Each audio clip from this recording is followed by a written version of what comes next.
Capítulo 1. Era uma terça-feira comum. Eu sei que as histórias de terror sempre começam assim, com uma afirmação banal, quase ridícula, como se o narrador precisasse te convencer de que tudo era normal antes de deixar de ser. Mas era mesmo uma terça-feira comum. Eu tinha acordado às 10 da manhã, tinha tomado um café amargo demais porque a cápsula era antiga, tinha aberto o notebook e ficado olhando para um artigo pela 10ª vez sem conseguir terminar. Esse era o meu dia. Esse era o meu tipo de dia. Faz 2 anos que estou freelancer. Antes disso, trabalhei em uma revista de variedades por quase 5 anos. O tipo de publicação que cobre celebridades nas páginas da frente e coloca matérias sobre desaparecimentos misteriosos nas últimas páginas, bem depois dos anúncios de imóveis. Eu era um dos repórteres de recheio. Escrevia o que mandavam escrever. Às vezes era sobre um político corrupto. Às vezes, sobre um festival de gastronomia no interior de Minas. Não importava. A rotina era confortável e eu era bom nisso. Depois que a revista fechou, tentei me reinventar. Abri um perfil numa plataforma de jornalismo independente. Comecei a cobrar por reportagens avulsas para portais que pagavam mal e atrasavam mais ainda. Virei um desses jornalistas que trabalha de casa em pijama, cercado de abas abertas no navegador, com uma garrafa de água em cima da mesa que estava ali há 2 dias, sem ser tocada. Moro num apartamento no bairro de Pinheiros, em São Paulo. 2º andar, janela que dá para uma rua de comércio movimentada, barulho de sempre. 2 quartos. Um virou escritório, o outro tem uma cama e uma pilha de livros que cresce na proporção inversa ao número de livros que eu realmente leio. A portaria é compartilhada com o prédio vizinho. O porteiro de dia chama Valdir, homem de uns 55 anos, bigodão, sempre com uma caneca de café na mão, sempre com o rádio ligado num volume que não incomoda, mas está sempre lá. Foi o Valdir que me chamou no interfone às 15 horas daquela terça. Dr. Marcos, tem uma encomenda aqui para o senhor. Veio sem remetente, mas está no seu nome. Eu desci de meia, com a camisa desabotoada, sem prestar muita atenção. Pensei que era algum livro que eu tinha esquecido de pedir. Às vezes eu fazia isso, comprava coisa no impulso e esquecia na hora que chegava. O Valdir me entregou a caixa com uma expressão levemente desconfiada. Chegou cedo, umas 8 da manhã. Deixaram na portaria. Ninguém assinou, ninguém avisou. Tava só o nome do senhor colado por fora. A caixa era de papelão, do tamanho de uma caixa de sapatos grande, talvez um pouco maior. Embalagem parda, a fita crepe amarelada nas bordas como se tivesse sido selada há muito tempo e reaberta depois. Na parte de cima, uma etiqueta colada com fita adesiva comum, digitada numa fonte antiga, de máquina de escrever. Marcos Valério. Endereço certo, apartamento certo. Mais nada. Subi com a caixa debaixo do braço sem dar muito crédito. Coloquei em cima da mesa da cozinha. Terminei o café e só aí fui abrir. A fita crepe abriu com um som seco que eu não esperava, como se algo tivesse estado preso lá dentro esperando. Dentro havia papéis.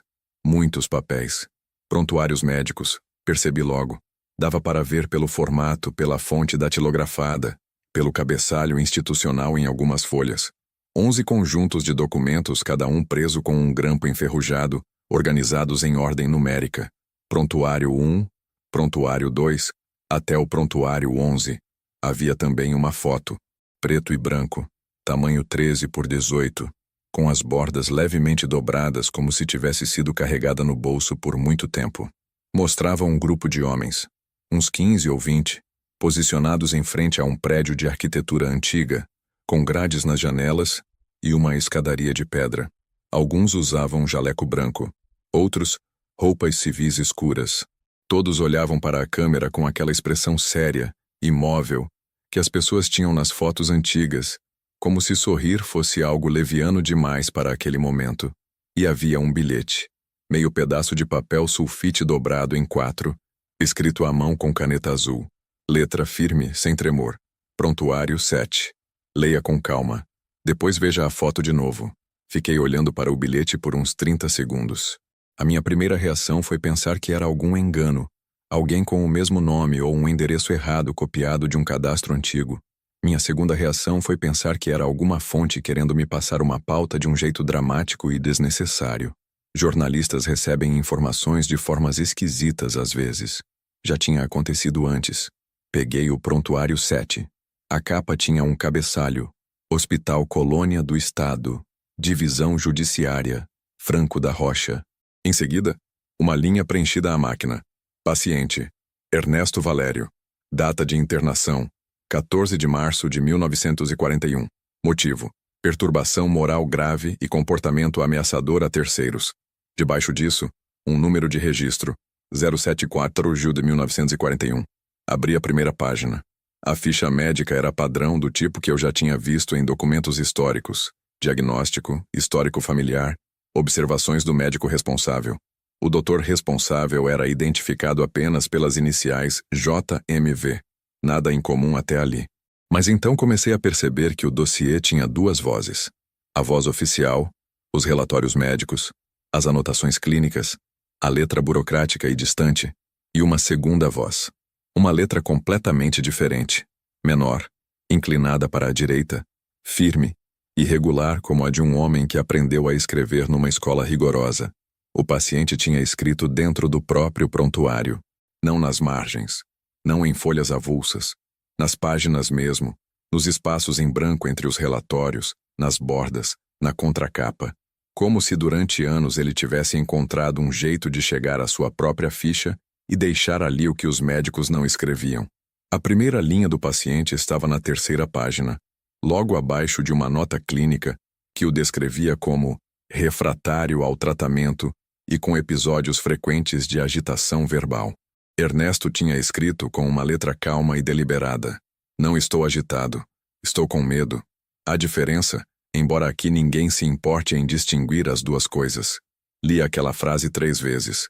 Depois virei a página, e a última linha da primeira seção escrita por Ernesto me fez parar de respirar por um segundo. Você está lendo isso porque eles querem que você encontre o resto. Tenha cuidado com o que vai procurar. Algumas portas não se fecham depois de abertas. Fiquei com o prontuário nas mãos por um longo momento. Do lado de fora, a rua continuava barulhenta. Um ônibus passou. Alguém buzinou 2 vezes. O rádio do Valdir lá embaixo tocava uma música sertaneja. Eu devia ter fechado aquela caixa e ligado para a polícia, ou para um museu, ou para alguém. Devia ter tratado aquilo como o que provavelmente era: um material histórico enviado por engano, ou por um estudante maluco, ou por um entusiasta de casos obscuros que havia me confundido com outro jornalista. Em vez disso, preparei mais café, me sentei no sofá e comecei a ler. Se você está ouvindo isso e pensando que vai ser só mais uma história de asilo abandonado, de vozes nas paredes, de fantasmas com rostos deformados, prepare-se para se decepcionar. Ou prepare-se para ficar com muito mais medo do que você esperava. Porque o que Ernesto escreveu naquele prontuário não era sobre fantasmas, era sobre pessoas. E pessoas são sempre mais aterrorizantes. Capítulo 2. Passaram 4 horas antes que eu percebesse que tinha esquecido de jantar. Eram quase 8 da noite quando levantei os olhos do prontuário pela primeira vez desde que tinha me sentado no sofá. A sala estava escura. Eu não tinha acendido a luz quando o sol foi embora, e a única iluminação vinha da tela do notebook que eu tinha aberto para fazer anotações e do clarão da rua que entrava pela janela.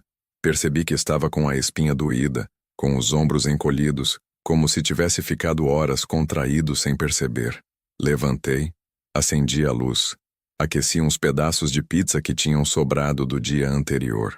Comi de pé na frente da janela olhando para a rua lá embaixo, com a cabeça cheia do que tinha lido. Ernesto Valério nasceu em 1908, em Campinas, filho de um professor primário e de uma costureira. Tinha estudado contabilidade, trabalhado num cartório por mais de uma década. Era descrito nas cartas que ele próprio havia copiado dentro do prontuário, cartas que nunca foram enviadas, como um homem metódico, de hábitos regulares, que gostava de xadrez e de rádio, casado, 2 filhos, uma vida absolutamente ordinária. Em 1940, Ernesto começou a notar irregularidades nos registros de óbito que passavam pelo cartório. Era o tipo de coisa que qualquer outra pessoa teria ignorado. Entradas com informações inconsistentes, certidões de transferência de pacientes de uma instituição que, segundo outros documentos, tinha sido desativada. Discrepâncias administrativas, nada mais.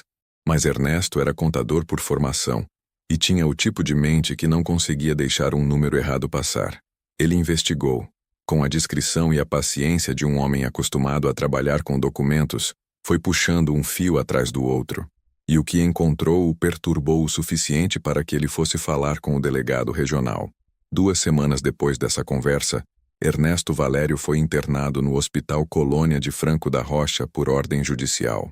O motivo oficial: perturbação moral grave e comportamento ameaçador.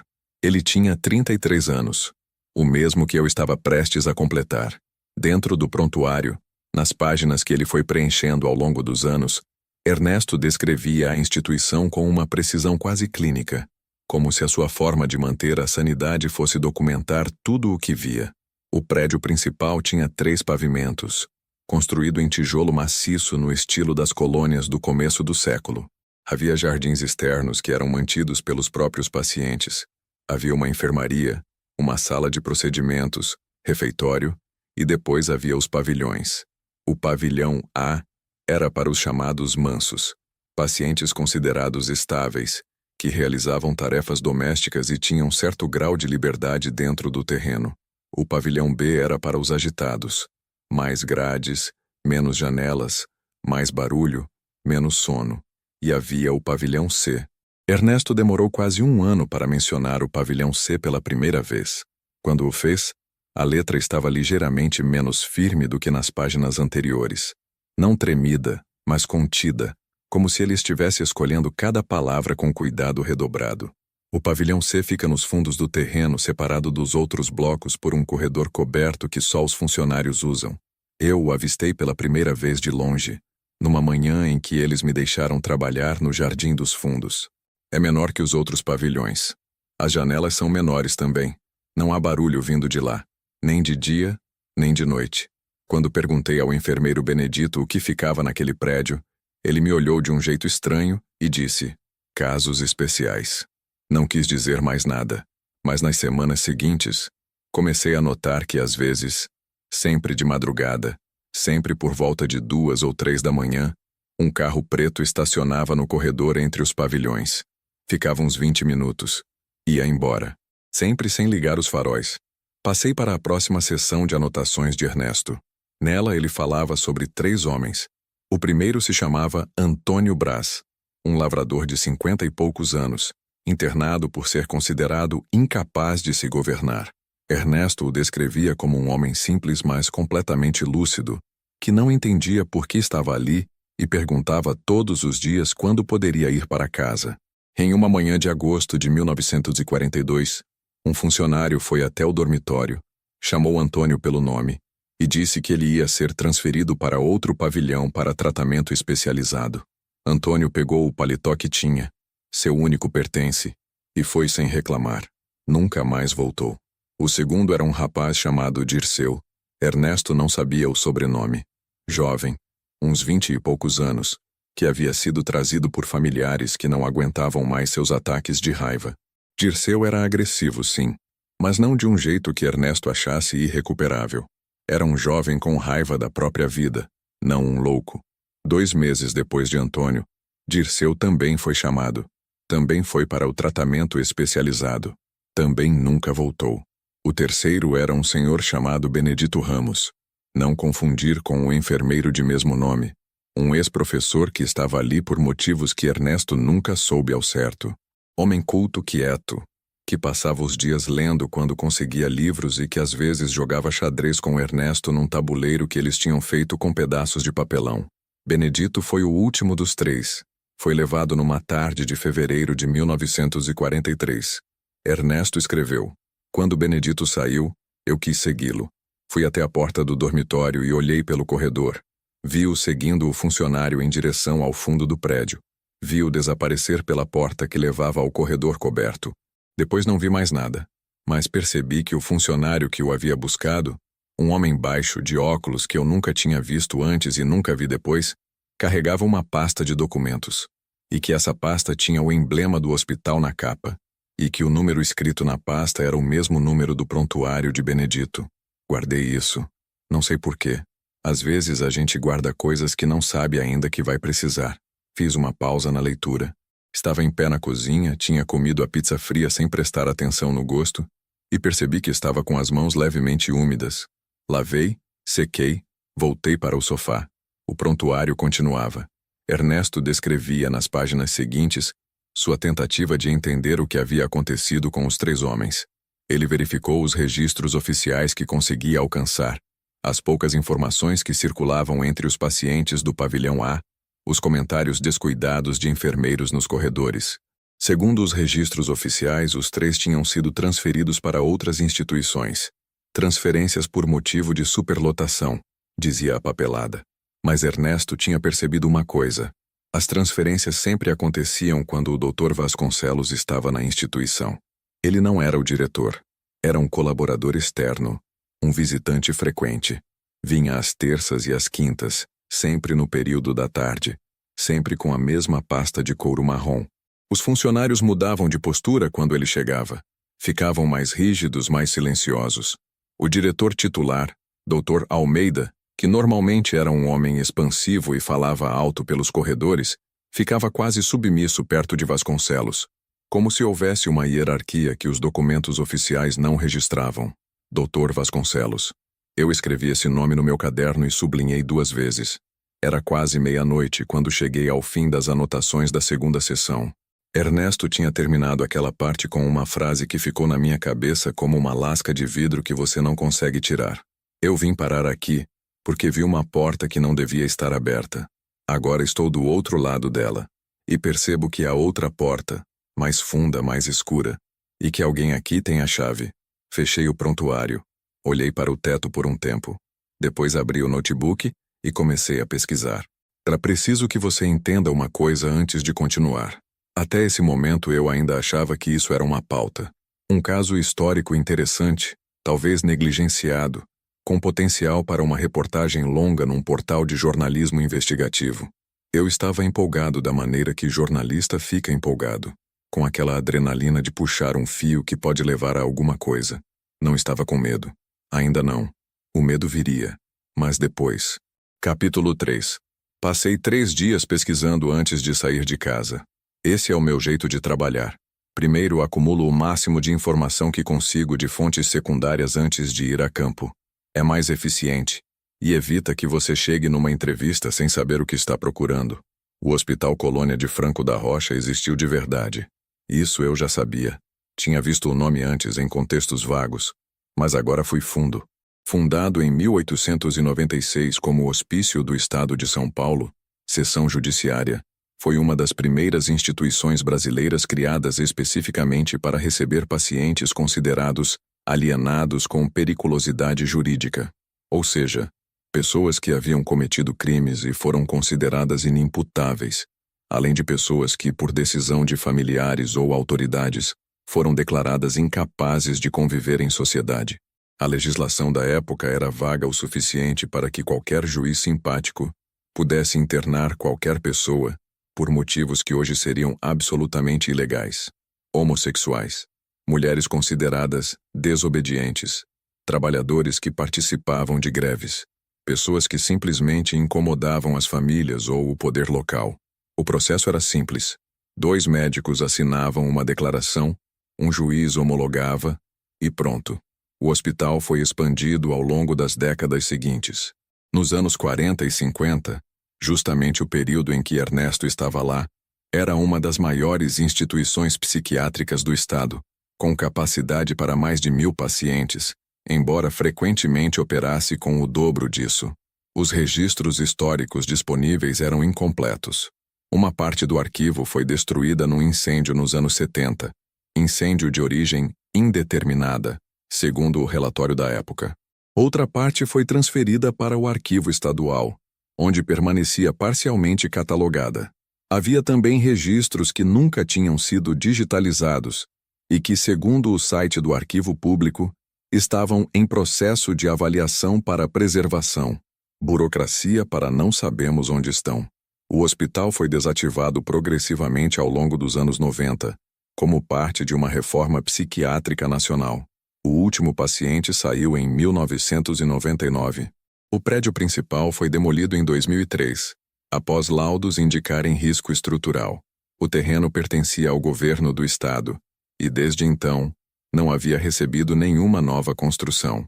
Por algum motivo que os documentos não esclareciam, o processo de licitação para uso do terreno havia sido embargado 3 vezes em 20 anos. Interessante, mas não revelador.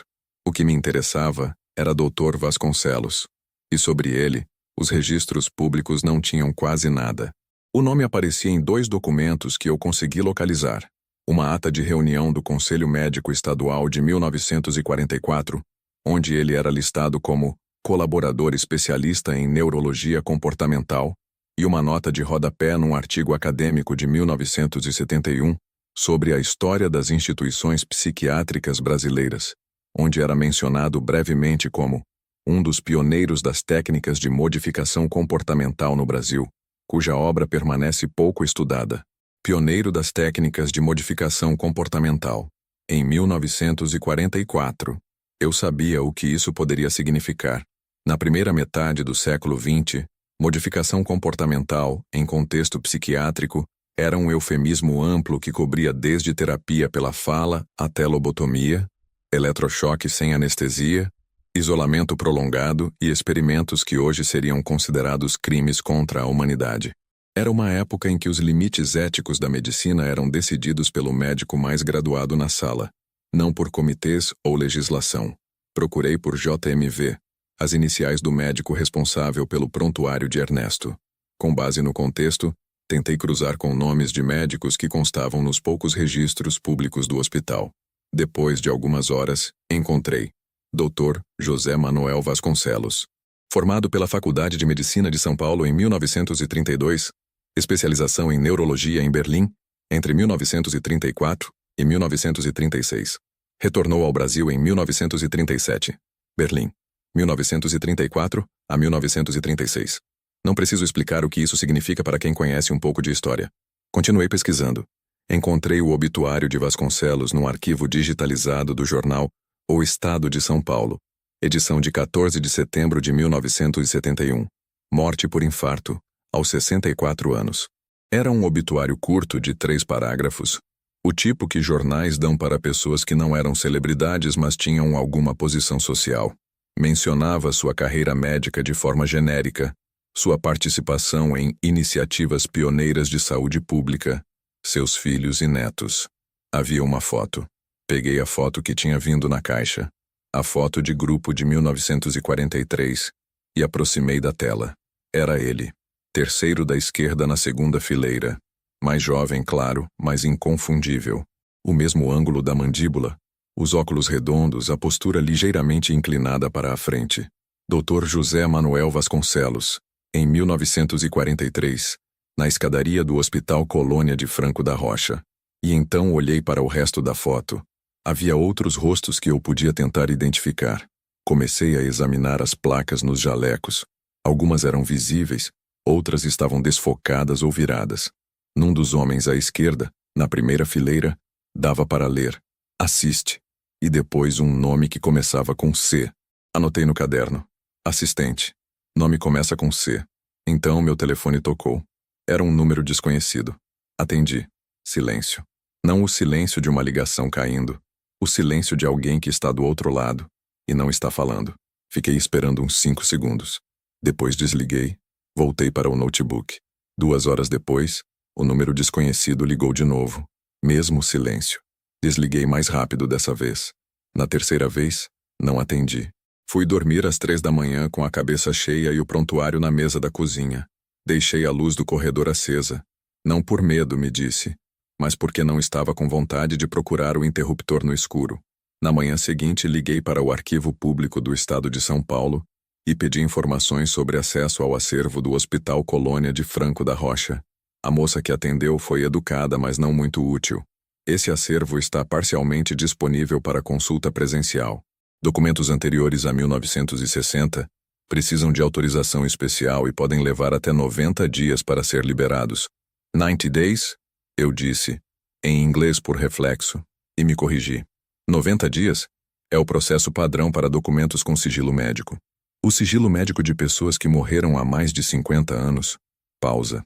Esse é o procedimento, senhor. Desliguei. Pensei por uns 2 minutos. Depois liguei para uma pesquisadora que eu conhecia da época da revista. Doutora Fátima Correia. historiadora da USP que estudava a história das instituições psiquiátricas brasileiras. Tínhamos feito uma entrevista juntos uns 3 anos antes e eu tinha guardado o contato. Ela atendeu no terceiro toque. Marcos? Que surpresa! Faz tempo. Faz sim. Doutora Fátima, me faz um favor? Preciso de informações sobre o Hospital Colônia de Franco da Rocha, especificamente sobre um médico que atuou lá nos anos 40. Dr. José Manuel Vasconcelos. Silêncio. Não o tipo de silêncio de alguém que está pensando. O tipo de silêncio de alguém que reconheceu alguma coisa e está decidindo o que fazer com esse reconhecimento. De onde você tirou esse nome? Ela disse devagar. Recebi uns documentos. Por quê? Você conhece? Marcos. Ela parou. Posso te ligar de volta daqui a pouco? Preciso verificar uma coisa. Ela me ligou 40 minutos depois. Eu conheço o nome, sim. Aparece em algumas fontes que eu uso na minha pesquisa. É uma figura problemática. Há indicações de que ele realizou experimentos não documentados com pacientes do hospital durante os anos 40. Nada foi provado formalmente porque a maior parte dos registros desapareceu. Mas há relatos de ex-funcionários colhidos nos anos 80 que são muito perturbadores. Que tipo de experimentos? Técnicas de supressão comportamental.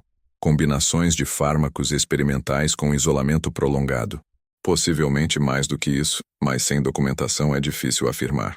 Uma pausa. De onde você tirou esses documentos, Marcos? Chegaram pelo correio. Sem remetente. Outro silêncio. Tenha cuidado, ela disse. Sério, essa história tem pessoas vivas que não querem que ela seja contada. Eu aprendi isso da maneira difícil. O que aconteceu com você? Nada de físico. Mas quando publiquei um artigo mencionando Vasconcelos, meu orientador recebeu uma ligação pedindo que eu redirecionasse minha pesquisa. O pedido veio de alguém com influência suficiente para que meu orientador levasse a sério. Eu arquivei aquela linha de pesquisa. Quem seria essa pessoa com influência? Não sei. Mas, Marcos, o hospital tinha vínculos com pessoas importantes. Políticos, industriais, famílias com sobrenomes que ainda aparecem em fundações filantrópicas e conselhos de hospitais respeitáveis hoje em dia. Algumas dessas famílias têm interesse em que o passado fique onde está. Agradeci, desliguei. Fiquei sentado na minha cadeira por um tempo olhando para o prontuário na mesa. Tinha uma matéria de verdade. O tipo que você fica a vida inteira esperando aparecer. Mas também tinha aquela frase de Ernesto. Algumas portas não se fecham depois de abertas. Eu abri o notebook e continuei pesquisando. Capítulo 4. Encontrei o nome dela num documento digitalizado da Secretaria de Saúde do Estado. Uma lista de funcionários ativos do Hospital Colônia em 1965. Cecília Aparecida Moraes, função, auxiliar de enfermagem, pavilhão A. Levou 2 dias para rastrear onde ela estava agora. Uma Cecília Moraes da região de Franco da Rocha, 87 anos, morando com a filha num bairro residencial quieto.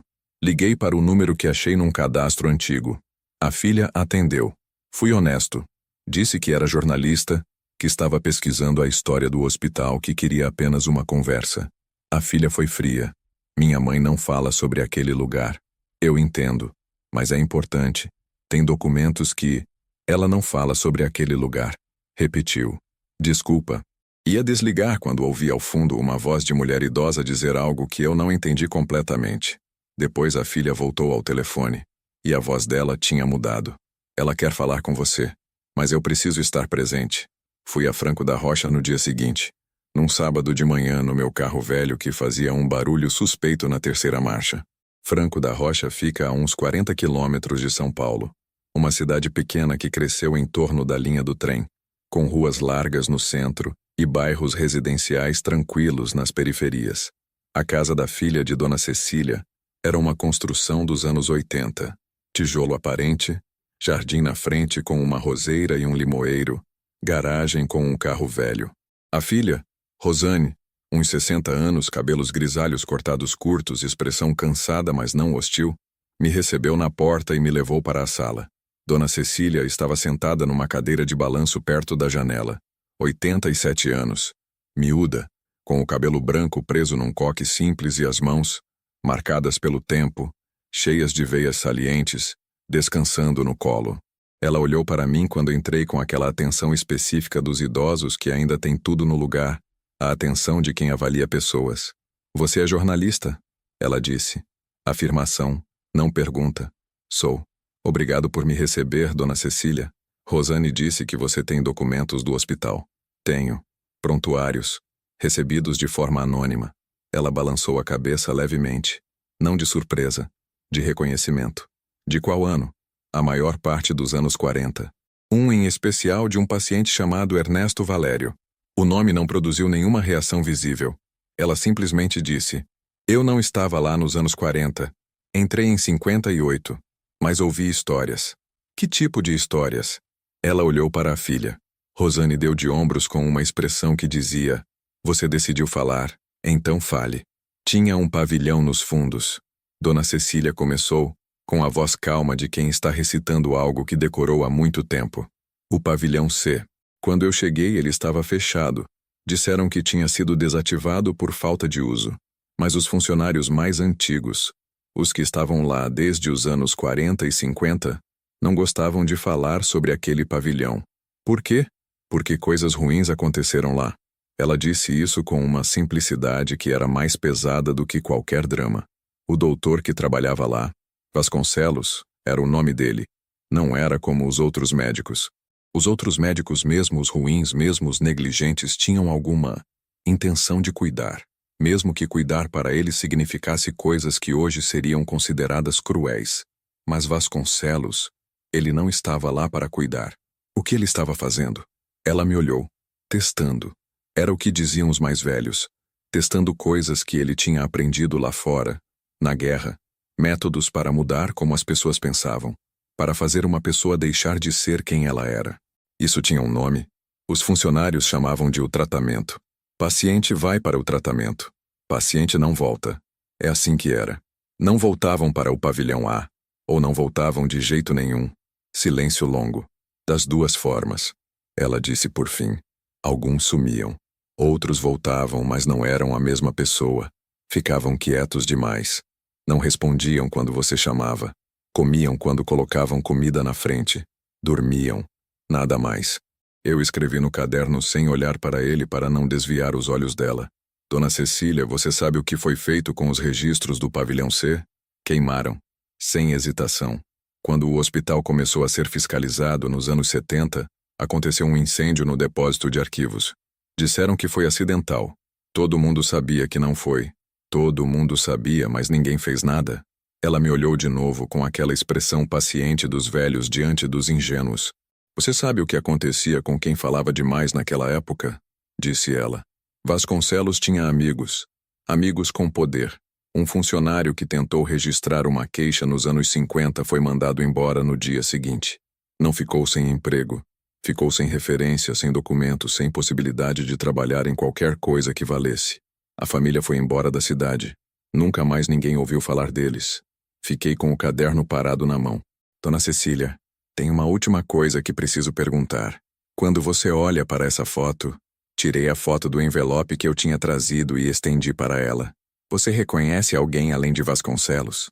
Ela pegou a foto. Levou um tempo olhando. Os dedos passaram devagar pelo papel, como se fosse mais uma textura do que uma imagem. Então ela apontou para uma figura na primeira fileira. Esse aqui. Ela indicou o homem com a plaqueta parcialmente legível. Esse era o assistente de Vasconcelos. Carvalho era o nome. Rodrigo Carvalho. Moço novo. Uns 20 e tantos anos na época. Vinha com Vasconcelos nas terças e quintas. Você sabe o que aconteceu com ele depois? Ficou por aqui. Abriu consultório na cidade. Morreu nos anos 90, acho. Ela olhou para a filha. Rosane, o médico velho do centro, o pai do Antônio Carvalho. Como era mesmo o nome? Doutor Rodrigo. Rosane disse devagar. Por que você está perguntando sobre o doutor? Rodrigo? Dona Cecília devolveu a foto para mim. O filho. Ela disse para mim com a voz baixa agora. O filho dele ainda mora aqui. Antônio Carvalho. Uns 60 e tantos anos. Mora perto do mercado municipal. Ela fez uma pausa. Se você vai falar com ele, seja cuidadoso. Aquele homem carrega muita coisa que nunca contou para ninguém. Agradeci. Levantei para ir embora. Na porta, Dona Cecília disse: Rapaz, parei. Aquele prontuário que você recebeu, o de Ernesto Valério. Leia até o fim. tudo. Não pule nada. Como você sabe? Porque se alguém te mandou aquilo, foi por um motivo. E o motivo está no fim.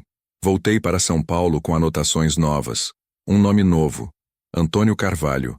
E a sensação crescente de que a história que eu estava seguindo era muito maior do que eu tinha imaginado inicialmente. Mas ainda estava no modo repórter. Ainda estava coletando dados, construindo o quebra-cabeça.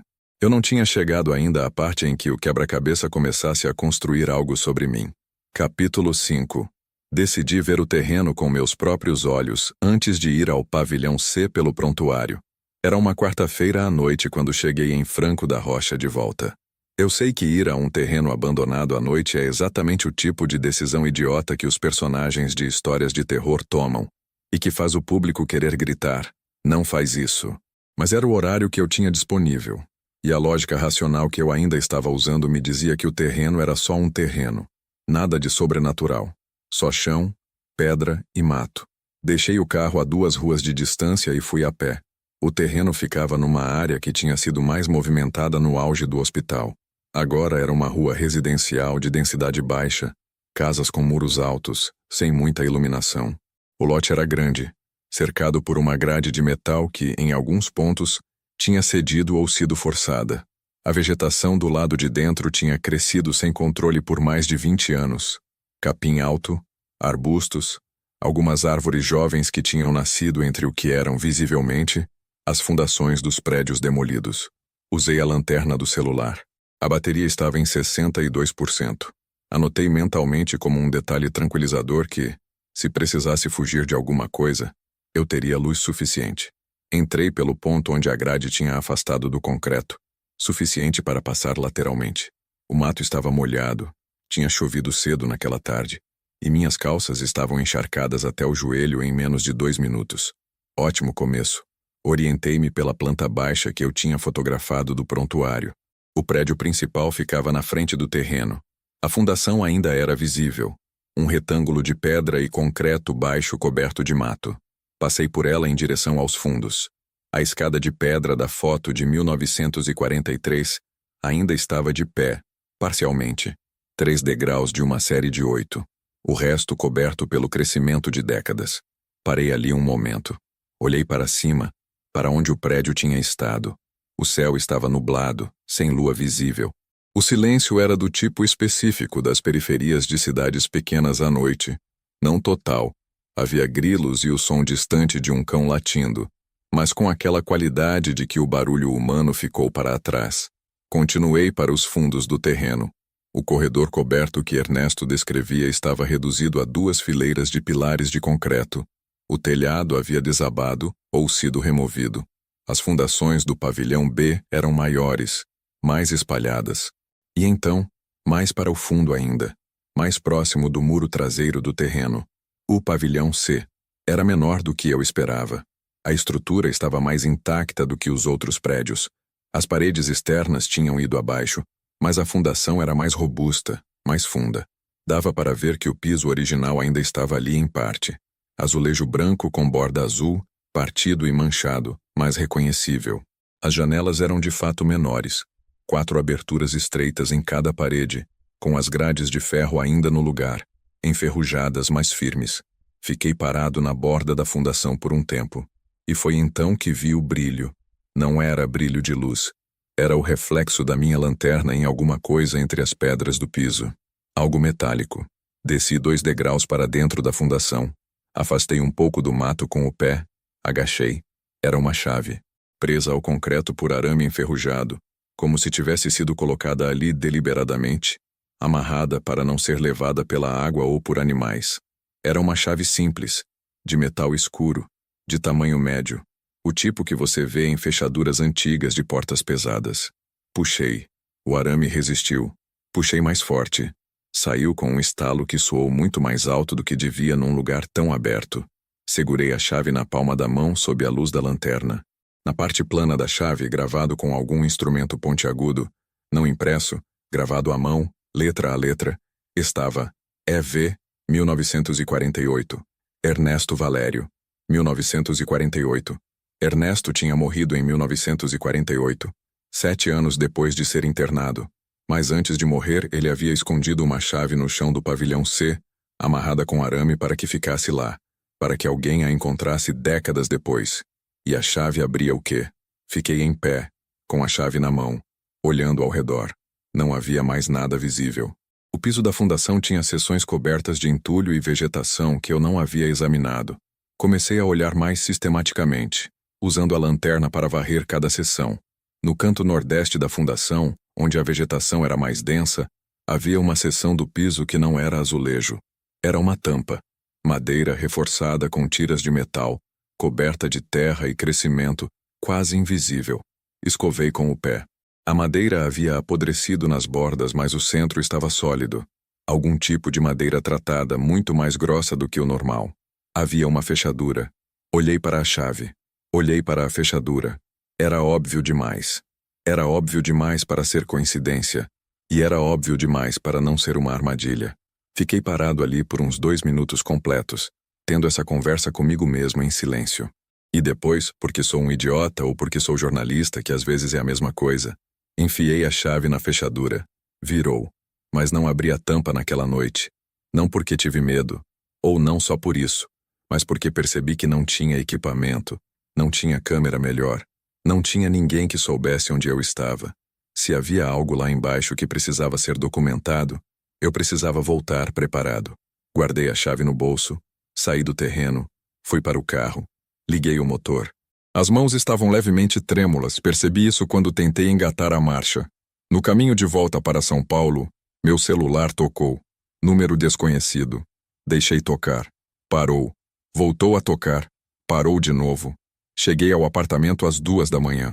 Fui direto para a caixa com os prontuários. Peguei o prontuário 7. Abri nas últimas páginas escritas por Ernesto. Precisava saber o que ele tinha escondido lá embaixo. Capítulo 6. As últimas páginas escritas por Ernesto Valério foram escritas em março de 1948. Ele morreu em 17 de abril daquele ano. Causa oficial: insuficiência cardíaca. Tinha 40 anos. A letra nessas últimas páginas era diferente das anteriores. Menor, mais pressionada contra o papel, como se ele estivesse com menos espaço ou menos tempo, ou ambos. Mas continuava legível. Continuava racional. Ele começava com uma espécie de depoimento formal. Eu, Ernesto José Valério, de plena consciência e são juízo, registro aqui o que encontrei no subsolo do pavilhão C, em outubro de 1947. Faço esse registro sabendo que posso não ter oportunidade de fazê-lo de outra forma, e que essas páginas, se sobreviverem, serão a única prova do que aconteceu neste lugar. Em outubro de 1947, um incidente havia criado uma abertura incomum para Ernesto. Um dos enfermeiros, o mesmo Benedito que havia acompanhado tantos pacientes ao pavilhão C, tinha sofrido um colapso durante o turno e precisou ser carregado para a enfermaria. No caos dos 10 minutos seguintes, com os funcionários desorientados, Ernesto havia aproveitado para deslizar pelo corredor coberto e entrar no pavilhão C. O prédio estava, naquele momento, desativado para internações. Vasconcelos havia deixado de visitar o hospital regularmente a partir de 1945, mas não estava vazio. O interior do pavilhão C era diferente do que eu esperava. Não havia celas, havia salas. Salas com mesas de metal, com equipamentos que eu reconhecia vagamente de descrições médicas. Aparelhos elétricos com eletrodos, câmaras de isolamento construídas em madeira reforçada com feltro nas paredes. Em uma das salas havia um arquivo de metal com 3 gavetas fechadas. Não consegui abrir as gavetas. Estavam trancadas. Mas no canto da sala, havia uma escotilha no chão, aberta. Desci. O que estava embaixo era uma câmara, pequena, de teto baixo, construída de forma que Ernesto acreditava ser posterior ao resto do prédio, como uma adição clandestina, feita por mãos que não constavam em nenhum registro de obra. As paredes eram de tijolo sem reboco. Havia prateleiras de madeira nas 3 paredes, e nas prateleiras havia arquivos. Não arquivos médicos comuns. Cadernos de campo, frascos numerados com substâncias que eu não soube identificar. E um livro. Um livro encadernado em couro escuro sem título na capa com o nome Vasconcelos escrito na primeira página interna com sua letra, que eu já conhecia bem de tanto ler meu próprio prontuário. Não tive tempo de ler o livro inteiro, mas li o suficiente. Ernesto descrevia o conteúdo do livro em termos que me deixaram com o estômago apertado. Eram registros de experimentos. Sistemáticos, metódicos, documentados com a frieza clínica de um cientista que não vê seres humanos nas páginas, vê variáveis. Os experimentos envolviam o que Vasconcelos chamava de dissociação induzida, um processo em múltiplas etapas que combinava privação sensorial prolongada, administração de drogas não identificadas e o que ele chamava de reestruturação narrativa da identidade. Em termos simples, ele estava tentando fazer as pessoas esquecerem quem eram e aceitar uma identidade alternativa que ele construía para elas. Os sujeitos dos experimentos eram os pacientes levados ao pavilhão C: Antônio Brás, o lavrador; Dirceu, o jovem; Benedito Ramos, o professor; e outros, muitos outros. Ernesto listou 11 nomes que conseguiu lembrar dos anos que havia passado observando. 11 pessoas que haviam entrado no pavilhão C e nunca voltado como eram. Vasconcelos acreditava que estava desenvolvendo uma tecnologia, não medicina, tecnologia, uma forma de reformar seres humanos inconvenientes em instrumentos úteis ou, no mínimo, inofensivos. Ele havia trazido essa ideia de Berlim, onde havia trabalhado com pesquisadores que a guerra depois tornou infames. No Brasil, longe dos holofotes com pacientes que ninguém procurava, ele continuou o que havia começado lá. Ernesto não havia conseguido levar os documentos consigo. Não tinha como. Seria descoberto na saída. Mas havia feito o que podia. Memorizado os nomes, memorizado os detalhes, escondido a chave, para que alguém pudesse voltar. A última sessão das anotações de Ernesto foi a que me fez sentar com o prontuário no colo por um longo tempo. Há uma coisa que não consigo entender e que me preocupa mais do que tudo o mais que vi aqui.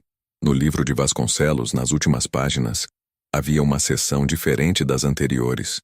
Não era um registro de experimentos passados. Era uma projeção, planos para o futuro.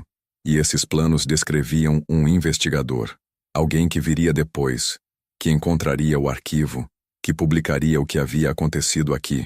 Vasconcelos escrevia sobre esse investigador com uma clareza estranha, como se soubesse quem seria. Descrevia o tipo de pessoa, a cidade onde moraria, a forma como chegaria ao arquivo. Mas o que mais me perturbou foi isto. Vasconcelos não escrevia sobre esse investigador como uma ameaça a ser evitada.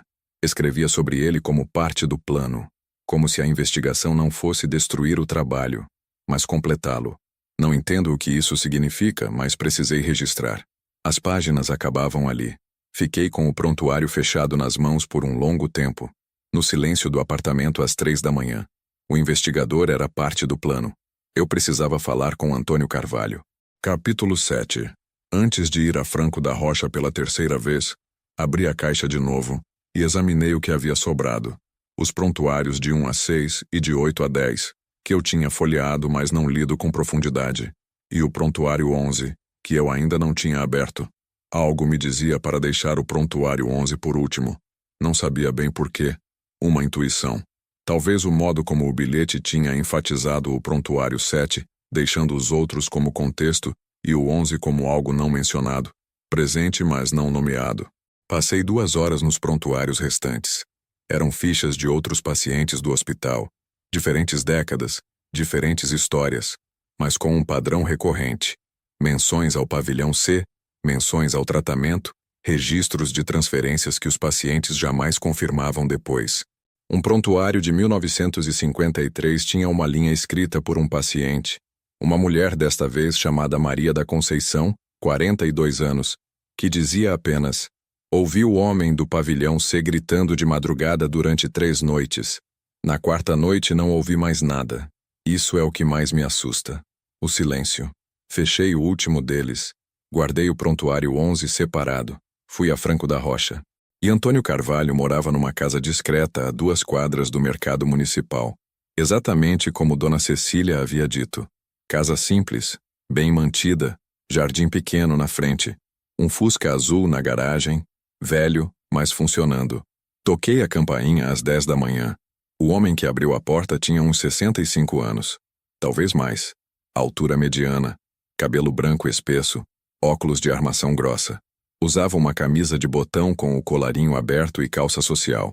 Tinha um ar metódico, como de alguém que se veste com cuidado mesmo quando não vai a lugar nenhum. Olhou para mim, e então, isso me deu uma estranheza que só compreendi mais tarde. Não pareceu surpreso. Marcos Valério, ele disse. Afirmação. Não pergunta. Eu parei. Sim. Mas como o senhor? Entre. A sala era organizada com a precisão de quem vive sozinho há muitos anos, e tem um lugar para cada coisa. Livros nas estantes, tudo em ordem.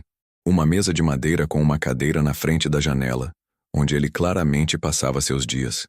Em cima da mesa, papéis, um caderno aberto, uma xícara de café e uma caixa de papelão, menor do que a que eu havia recebido, mas da mesma aparência. Ele me ofereceu café. Aceitei. Sentamos à mesa. Eu estava esperando você há algum tempo. Ele disse. O senhor me enviou a caixa? Enviei. Como sabia onde eu morava? Sei quem você é há 3 anos. Demorei para decidir se devia fazer isso. Ele bebeu o café com calma. Mas o tempo está passando. Tenho 71 anos e um histórico cardíaco que meu médico não gosta. Se eu morrer sem passar isso adiante, a história morre comigo. Que história? Ele abriu a gaveta da mesa e tirou uma pasta. Meu pai foi o assistente de Vasconcelos por 4 anos, de 1941 a 1945. Ele colocou a pasta na mesa, mas não a abriu ainda. Meu pai era um homem de 22 anos quando começou a trabalhar com Vasconcelos.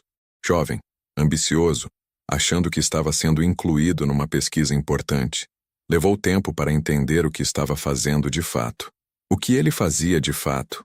Ajudava, registrava, administrava os fármacos, conduzia os pacientes. Ele disse isso sem desviar o olhar. Meu pai era cúmplice. Isso é o que era. O silêncio que se seguiu foi pesado. Quando ele percebeu o que estava acontecendo de verdade, Antônio continuou. Tentou sair. Vasconcelos não deixou. Disse que se meu pai fosse embora, revelaria o nome dele como responsável pelos experimentos. Que os registros já estavam assim. Meu pai ficou. Ficou até 1945, quando Vasconcelos deixou o hospital. E ficou com tudo isso dentro por décadas. Por que ele não denunciou depois? Porque tinha medo. E porque havia outra coisa. Antônio abriu a pasta. Dentro havia documentos, fotos antigas e um envelope. Antes de partir, Vasconcelos deu ao meu pai uma cópia do livro que mantinha no subsolo do pavilhão C. E disse uma coisa que meu pai repetiu para mim no leito de morte, em 1993. Antônio fez uma pausa. Ajustou os óculos. Disse com uma voz cuidadosamente neutra. Vasconcelos disse: o trabalho não vai terminar com você ou comigo. Ele vai terminar quando o filho certo encontrar o arquivo. E quando isso acontecer, vai ser tarde demais para impedir. Fiquei olhando para ele. O filho certo. Eu comecei. Vasconcelos tinha uma obsessão com continuidade. Antônio disse. Com o que ele chamava de sujeitos de segunda geração. Filhos de pessoas que ele havia submetido aos experimentos. Ele acreditava que certas modificações comportamentais eram parcialmente transmissíveis, que filhos de sujeitos processados seriam mais receptivos. Sentia algo escorregando dentro de mim, uma certeza que estava se formando antes que eu quisesse que se formasse.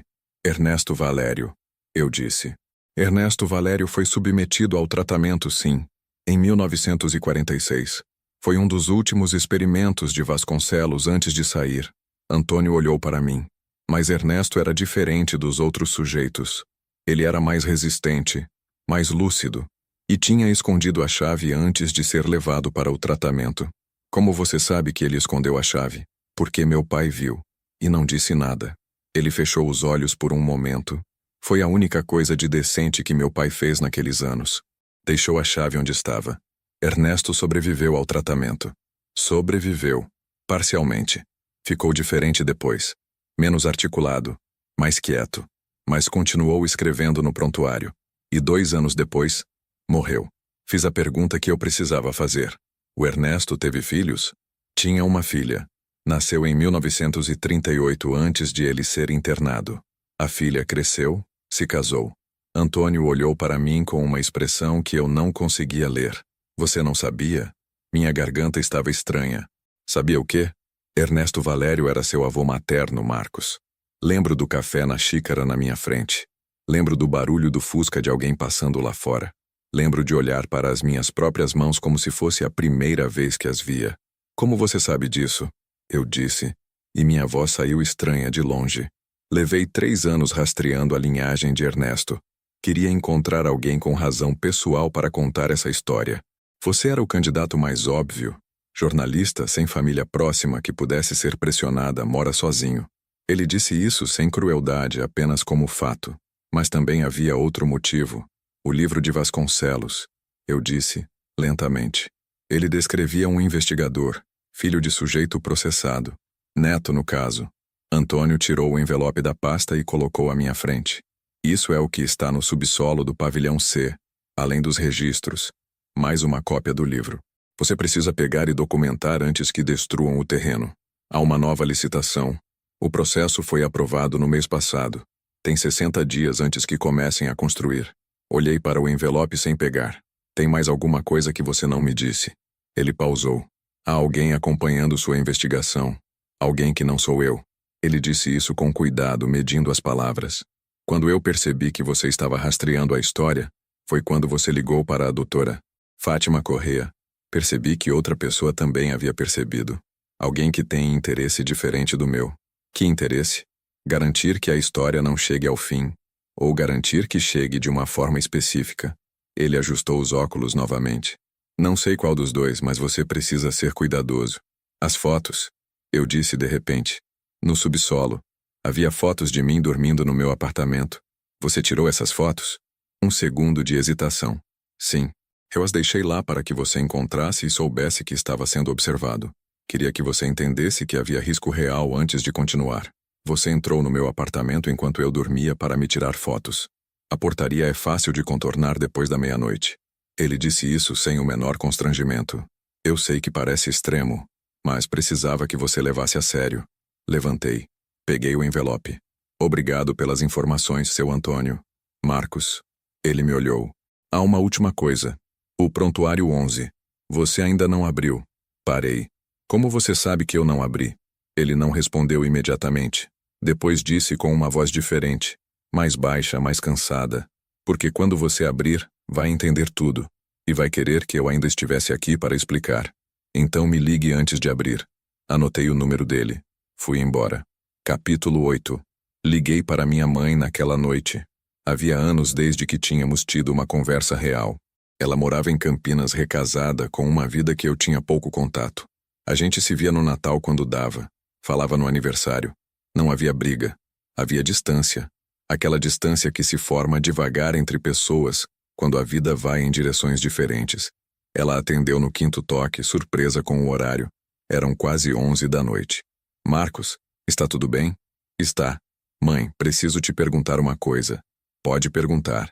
O vovô Ernesto, o pai da vovó Sônia. O que você sabe sobre ele? Silêncio. Não um silêncio de quem está pensando. O silêncio de quem estava esperando essa pergunta e não estava pronta para ela mesmo assim. Por que você está perguntando isso? Por que recebi documentos? Mãe, ele foi internado no Hospital Colônia de Franco da Rocha em 1941, né? Outro silêncio, mais longo.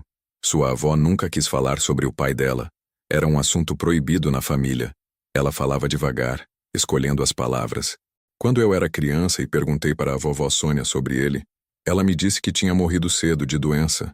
Mais tarde, já adulta, minha mãe me contou que ele tinha sido internado, que a família tinha vergonha, que era um tempo diferente e que a família achava que... Ela parou. Achava o quê, mãe? Que ele tinha ficado louco de tanto querer aparecer, de meter o nariz onde não devia.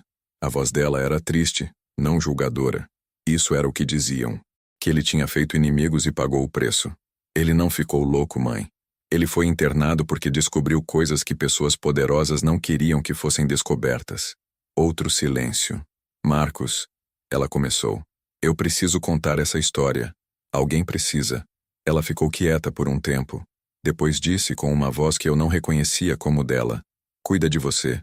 Só isso. Cuida de você. Desliguei. Fiquei sentado no escuro do apartamento por um tempo. Então peguei a chave, peguei o equipamento que havia preparado, câmera fotográfica, lanterna recarregável, luvas, saco plástico para documentos, caderno, e fui para o carro. Era uma quinta-feira, 1h da manhã. O terreno estava quieto como da outra vez. Entrei pelo mesmo ponto. Fui direto para o pavilhão C. A tampa estava onde eu a havia deixado, com a terra que eu havia movido ligeiramente perturbada, mas não de forma diferente do que eu próprio havia feito. Usei a chave. A fechadura girou. Levantei a tampa. O cheiro que saiu era de terra úmida e algo mais antigo que eu não sabia nomear. A lanterna iluminou uma escada curta, 6 degraus, de madeira, que desciam para o espaço embaixo. Desci. A câmara era exatamente como Ernesto havia descrito. Pequena, de teto baixo. Eu tinha que ficar ligeiramente curvado. Paredes de tijolo sem reboco. As prateleiras de madeira ainda estavam lá. A madeira tinha apodrecido nas partes inferiores, mas as prateleiras superiores protegidas da umidade ainda sustentavam o que estava nelas.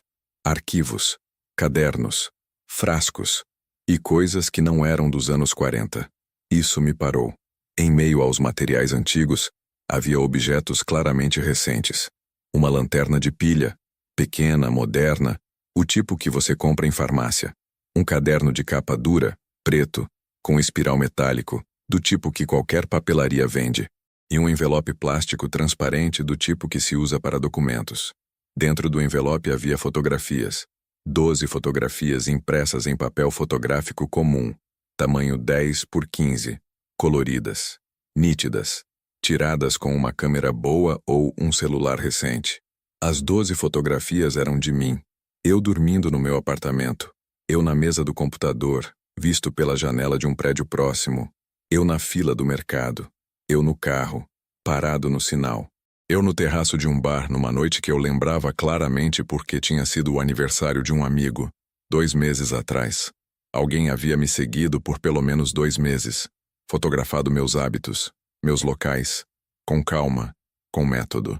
Antônio havia dito que essas fotos eram dele para me alertar, mas havia muitas fotos aqui que eram de lugares e momentos que ele não poderia ter previsto. Alguém mais havia estado aqui. Alguém mais havia deixado essas fotos como mensagem ou como aviso.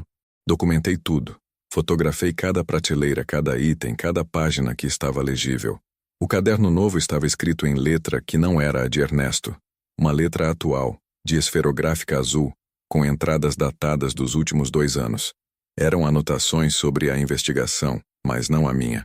Eram anotações sobre o próprio processo de decisão de me enviar o arquivo. Notas sobre a família Valério. Referências ao sujeito de 2ª geração. Era a letra de Antônio, mas havia páginas que não eram dele. Páginas na parte de trás do caderno escritas por outra mão, mais apertada, mais urgente, sem datas, com uma única linha repetida no topo de cada página, como um cabeçalho.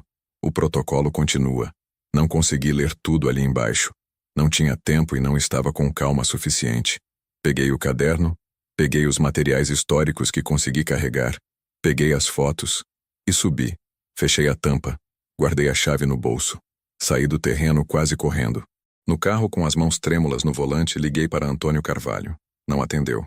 Liguei 3 vezes. Nada. Fui para casa. Capítulo 9. Cheguei em casa às 4 da manhã. Coloquei os materiais na mesa da sala. Passei meia hora organizando o que havia fotografado, fazendo backup em 2 HDs diferentes e num serviço de nuvem. Se alguém levasse meu computador e meu celular naquela noite, as imagens ainda existiriam. Tentei Antônio mais 2 vezes. Nada. Então peguei o prontuário 11. Era mais fino do que os outros. A capa era do mesmo padrão. Cabeçalho institucional, linha de preenchimento datilografada. Mas a data de internação me fez parar. 14 de outubro de 1999. 1999. O hospital havia encerrado as atividades oficialmente em 1999. O último paciente havia saído em 1999. Olhei para o nome no prontuário. Marcos Augusto Valério. Meu nome completo. Meu nome. As mãos pararam de funcionar normalmente por um momento. O prontuário caiu no chão. Peguei, abri. A ficha estava preenchida com todos os meus dados. Nome correto. Data de nascimento correta. 3 de junho de 1991. Endereço correto. O endereço do meu apartamento em Pinheiros. O apartamento onde eu estava sentado naquele momento. Profissão. Jornalista. A descrição clínica dizia: Paciente apresenta quadro de paranoia investigativa progressiva, com fixação em narrativas conspirativas, sem base comprovável. Relata ter recebido documentos históricos que o levariam a revelar crimes encobertos. Demonstra dificuldade em distinguir atividade jornalística legítima de construção delirante de narrativa. Apresenta isolamento social crescente, padrões de sono irregulares e comportamento de vigilância exacerbado. Li aquilo 3 vezes. 4 vezes. Cada item descrito era verdadeiro. Eu tinha isolamento social. Meus padrões de sono eram irregulares. Havia noites em que ficava acordado até às 4 da manhã pesquisando. Eu estava em estado de vigilância constante. E estava seguindo uma narrativa que, se eu fosse honesto, tinha chegado a mim de forma anônima, sem verificação independente possível para vários elementos. Mas isso não era paranoia. Isso era investigação. Virei a página. A ficha continuava com campos que ainda não haviam sido preenchidos. Havia linhas em branco para a data de admissão, médico responsável, evolução clínica. Mas no campo de observações finais havia uma linha preenchida. Data prevista de internação, 03 de abril de 2026. Daqui a 14 dias. Fiquei olhando para essa data por um tempo que não sei medir. O apartamento estava silencioso. A rua lá embaixo estava quieta. Aquela hora morta entre a madrugada e o amanhecer, em que até São Paulo para um pouco. Alguém havia preparado meu próprio prontuário de internação, com minha data de nascimento, com meu endereço, com uma descrição clínica que, lida de um certo ângulo, soava absolutamente plausível. E uma data, 14 dias no futuro. Era impossível. O hospital estava demolido. Não havia mais como internar ninguém ali. Mas o prontuário existia, e alguém havia se dado ao trabalho de construí-lo com atenção suficiente para que fosse convincente. Capítulo 10. Antônio Carvalho me ligou às 6:30 da manhã. Abriu. Ele disse sem cumprimento. Abri. Então você entende. Não. Eu disse. Explica. Uma pausa longa. O prontuário 11 não fui eu que preparei. Eu sei. A letra não é a sua. Alguém else teve acesso à caixa antes de eu enviá-la para você. Eu a deixei pronta por alguns dias antes de mandar. Fiquei hesitante. Mudei de ideia várias vezes. Nesse período, alguém entrou na minha casa e adicionou o prontuário 11. Que tipo de pessoa tem capacidade de fazer isso? Alguém muito metódico. Alguém que conhece bem o histórico da família Vasconcelos. Família Vasconcelos. Vasconcelos teve 2 filhos. Um emigrou para a Europa nos anos 70, sem contato desde então. O outro ficou no Brasil. Teve filhos. Esses filhos tiveram filhos.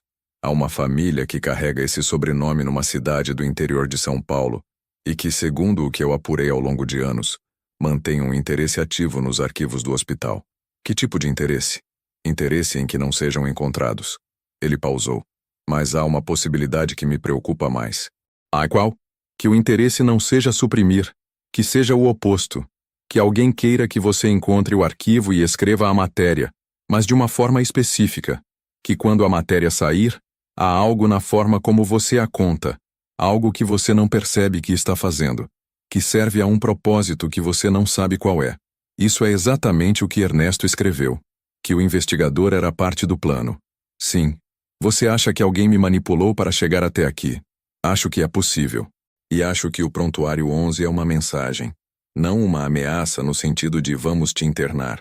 É uma demonstração de capacidade, dizendo, sabemos quem você é. Sabemos o que você está fazendo. Estamos deixando você fazer. Fiquei olhando para a janela enquanto ele falava. O céu estava clareando. A rua começava a ter movimento. Por que você me enviou a caixa, Antônio? A razão real. Silêncio. Porque meu pai foi cúmplice. E eu passei 30 anos vivendo com isso.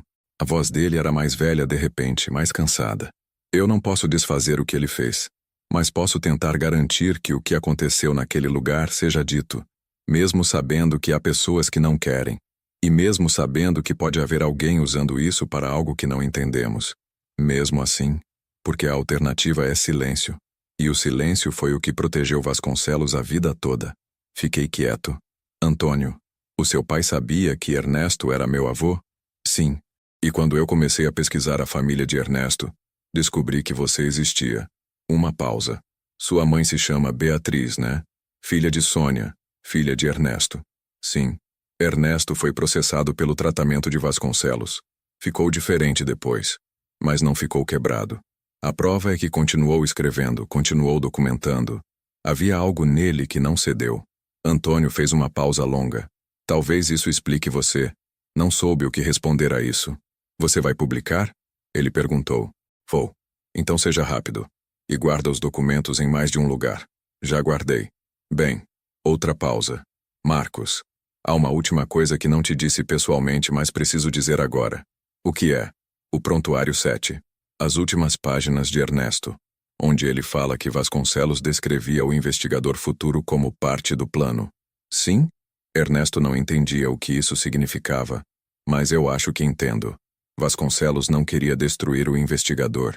Queria que o investigador existisse, encontrasse o arquivo, contasse a história, e ao contar a história, ficasse tão obcecado com ela que se tornasse igual a Ernesto, que ficasse preso nela, que não conseguisse mais parar. Eu segurei o telefone por um momento sem dizer nada. Você está me dizendo que o plano de Vasconcelos era criar um ciclo, eu disse devagar. Uma linhagem de pessoas presas nessa história. É o que acho. O protocolo, como está escrito no caderno que você encontrou. O protocolo continua. Não porque alguém está operando uma conspiração ativa, mas porque a própria história, contada da forma certa, prende quem a conta. Desliguei. Fiquei sentado na minha cadeira por um longo tempo, olhando para os documentos espalhados pela mesa. Capítulo final. Publiquei a matéria em 23 de fevereiro deste ano. Levei 10 dias para escrevê-la depois da conversa com Antônio. 10 dias de verificação, cruzamento de fontes, revisão de cada afirmação. Enviei os documentos para uma historiadora da Unicamp, que confirmou a autenticidade dos materiais do subsolo. Enviei uma cópia do prontuário de Ernesto para o Arquivo Público do Estado. Uma funcionária me ligou 2 dias depois, confusa, dizendo que havia outros documentos do mesmo paciente no acervo que nunca haviam sido classificados corretamente. A matéria foi publicada num portal de jornalismo investigativo de médio porte. Não era um grande veículo. Não tinha acesso aos grandes veículos naquele momento, mas a matéria rodou, foi compartilhada. Chegou a pesquisadores, a descendentes de outros internos, a pessoas que tinham histórias parecidas guardadas em gavetas. Algumas pessoas leram, mas a câmara subterrânea foi demolida antes que a perícia pudesse chegar. A licitação que Antônio havia mencionado, o processo aprovado para a construção no terreno, foi executada com uma velocidade incomum. Em menos de 3 semanas após a publicação da matéria, as máquinas entraram no terreno.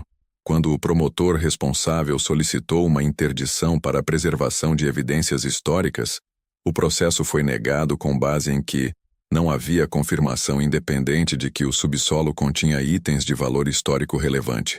Minha câmara fotográfica, com todas as imagens que eu havia tirado no subsolo, desapareceu da minha bolsa entre o dia em que fui ao terreno e o dia seguinte. Não fui roubado. A bolsa estava no lugar, com carteira, chaves e tudo o mais. Só a câmera sumiu. O backup que eu havia feito nos HDs estava lá. O backup na nuvem também. Usei essas imagens na matéria. Antônio Carvalho desapareceu. Ligo para o número dele desde então, vai para a caixa postal. Fui à casa em Franco da Rocha uma semana após a publicação da matéria. A casa estava fechada, com as persianas abaixadas. A vizinha disse que ele havia viajado. Foi visitar família, disse ela com um tom de voz que me pareceu ensaiado. O Fusca azul não estava na garagem. A doutora Fátima Correa me ligou 3 dias após a publicação. Ela estava assustada, mas também excitada da forma específica dos acadêmicos, quando um caso que estudavam ganha visibilidade. Você abriu uma caixa grande, Marcos. Eu sei. Há pesquisadores que vão querer os documentos originais. Os documentos originais estão em 3 lugares seguros que só eu sei. Bom, uma pausa. O prontuário 11. Você mencionou na matéria, mas não publicou o conteúdo completo. Não, achei que era pessoal demais. Foi a decisão certa. Algumas coisas ganham força quando são ditas para muitas pessoas. Aquele prontuário parece projetado para isso. Para ser dito, para circular, para criar a sensação de que o ciclo continua. Fiquei em silêncio. Doutora Fátima, você acha que o protocolo está de fato continuando? Que há alguém ativo fazendo isso? Uma longa pausa. Honestamente, Não sei. Pode ser que seja só o peso de uma história muito pesada que se move sozinha, sabe? Que ninguém precise operá-la ativamente. Que ela simplesmente prenda as pessoas que chegam perto. Como Ernesto ficou preso. Como Ernesto ficou preso. Como o pai de Antônio ficou preso. Como você está correndo o risco de ficar. Aquela conversa foi há 3 semanas. Desde então, me forcei a sair do apartamento todos os dias. Me forcei a ligar para amigos que eu havia negligenciado. Me forcei a trabalhar em outras pautas. Pautas comuns, sem conspirações, sem subsolo. Mas toda noite eu confiro os backups. Toda noite eu leio as mensagens que chegaram depois da matéria. Tem muitas agora. De pessoas com histórias relacionadas, de pesquisadores, de jornalistas de outros veículos querendo fazer parceria. Toda noite eu me pego pensando no prontuário 11. Na data que estava escrita ali. Nos 14 dias que viraram 12, viraram 8, viraram 3.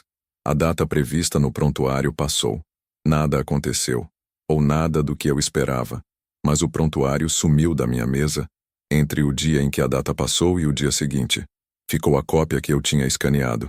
A imagem digital, fria, sem o peso de papel real na mão. Fico pensando no que Antônio disse, que a história prende quem a conta. Fico pensando no que Ernesto escreveu naquela última linha antes de ser levado para o tratamento. Algumas portas não se fecham depois de abertas.